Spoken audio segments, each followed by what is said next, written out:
Orang tua dulu selalu pesan jangan sikat rambut waktu senja. Katanya nanti ada penunggu rambut ikut duduk sekali. Sebenarnya, dalam budaya Nusantara, waktu senja memang dianggap masa paling mistik. Sebab ia masa peralihan dunia. Matahari turun, malam naik. Ia dipanggil ambang ghaib. Rambut pula dianggap simbol maruah, identiti, malah sesuatu yang hidup sebab ditumbuh dan gugur setiap hari. Bila rambut panjang disisir dalam cahaya sama senja, bayangan rambut tu boleh nampak macam sosok lain, seolah macam hantu berambut panjang.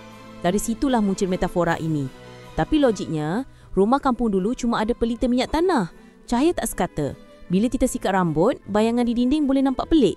Otak pun mudah tertipu, nampak macam ada makhluk lain tengah duduk sekali. Selain itu, menyisir dalam gelap buat kita tak nampak jelas.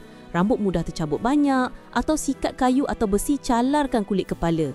Lagi satu, orang dulu-dulu mandi di sungai, telaga, perigi dan semuanya bergantung cahaya matahari. Jadi kalau nak mandi dan sikat rambut, mesti sebelum matahari terbenam. Kalau tunggu malam, bahaya dan gelap. Dari aspek sosial pula, senja ialah masa keluarga berkumpul untuk makan malam. Kalau masih sibuk mandi atau sikat rambut, dianggap tak hormat pada rutin keluarga. Sebenarnya, pantang larang ni cara orang tua nak ajar kita tentang kesihatan dan keselamatan. Untuk elak menyisir dalam gelap yang boleh rosakkan rambut atau cedera kulit kepala.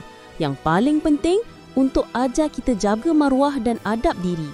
Rambut lambang identiti. Jangan buat benda pelik pada waktu yang salah. Orang dulu cipta pantang larang supaya anak-anak tahu jaga tertib, tahu mana tempatnya nak bersisir. Orang sekarang pula ada yang anggap adab itu remeh. Padahal kan, adab ni bukan benda yang perlu masuk universiti untuk belajar. Nenek atuk kita dulu lagi dah ajar. Dan sebab adab lah mereka boleh hidup berzaman-zaman dengan harmoni, saling menyantuni orang sekeliling. Betul kan?